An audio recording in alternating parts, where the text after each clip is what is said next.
Hello students, welcome to my channel. तर आजच्या व्हिडिओमध्ये आपण पॉवर इलेक्ट्रॉनिक्सचे मोस्ट इम्पॉर्टंट टॉपिक्स बघणार आहे. MSCB AE आणि JEEसाठी ते महा ट्रान्सको असेल, महा जेनको असेल किंवा महा डिस्कॉम असेल. हा व्हिडिओ नक्कीच तुमच्यासाठी युजफुल असणार आहे अशी मला खात्री आहे. सो प्लीज व्हिडिओ शेवटपर्यंत नक्की पहा आणि जर व्हिडिओ आवडला तर लाईक, शेअर आणि सबस्क्राईब करा. चला तर मग व्हिडिओला स्टार्ट करूया. पॉवर इलेक्ट्रॉनिक्समध्ये सगळ्यात आधी तुम्हाला बेसिक सेमीकंडक्टर फिजिक्स माहीत असलं पाहिजे.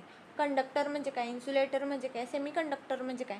सेमीकंडक्टरचे 2 टाईप्स आहेत, इंट्रिन्सिक आणि एक्सट्रिन्सिक. व प्युरेस्ट फॉर्ममधला कोणता असतो, इम्प्युरेस्ट फॉर्ममधला कोणता असतो हे तुम्हाला माहीत पाहिजे. कोणाची कंडक्टिव्हिटी कशी असते हे तुम्हाला माहीत पाहिजे. त्यानंतर डायोड्सचं क्लासिफिकेशन आपण कसं केलं आहे, जनरल पर्पज डायोड्स आणि शॉर्टकी डायोड्स. ओके. त्यानंतर थायरिस्टरचं क्लासिफिकेशन आपण कसं केलं आहे, SCR किंवा सिलिकॉन कंट्रोल्ड रेक्टिफायर. त्यानंतर GTO म्हणजे गेट टर्न ऑफ. त्यानंतर LASCR म्हणजे light activated silicon controlled rectifier. त्यानंतर डायेक म्हणजे डायोड फॉर अल्टरनेटिंग करंट. ट्रायक म्हणजे ट्रायोड फॉर अल्टरनेटिंग करंट. मग हे सगळं तुम्हाला माहीत पाहिजे. त्यानंतर ट्रान्झिस्टरचं क्लासिफिकेशन आपण कसं केलं आहे, तर BJT म्हणजे बायपोलर जंक्शन ट्रान्झिस्टर. FET म्हणजे फील्ड इफेक्ट ट्रान्झिस्टर.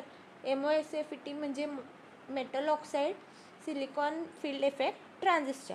त्यानंतर inverters convert DC to AC. मग त्याचं क्लासिफिकेशन आपण कसं केलं आहे, current source inverter, voltage source inverter, 1 phase inverter आणि 3 फेज इन्व्हर्टर असं त्याचं क्लासिफिकेशन केलं आहे.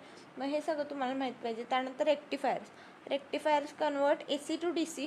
मग त्याचं परत क्लासिफिकेशन आपण कसं केलं आहे, half wave control rectifier, full wave control rectifier, half wave uncontrolled rectifier आणि फुल वेव्ह अनकंट्रोल्ड रेक्टिफायर.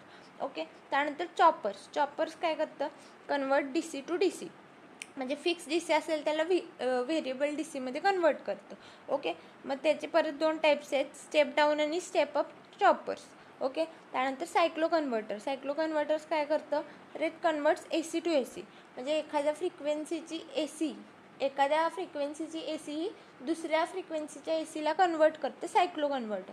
मग त्याचे परत 2 टाईप्स पडलेत, 1 फेज आणि 3 फेज. हे सगळं डिटेलमध्ये तुम्हाला माहीत पाहिजे. ओके. सो आजच्या व्हिडिओमध्ये आपण पॉवर इलेक्ट्रॉनिक्सचे मोस्ट इम्पॉर्टंट टॉपिक्स बघितले MSCB AE आणि JEE एक्झामसाठी. सो मला खात्री आहे की तुम्हाला हा व्हिडिओ नक्कीच युजफुल वाटला असेल. व्हिडिओ आवडला असेल तर नक्की लाईक, शेअर आणि सबस्क्राईब करा. थँक्यू.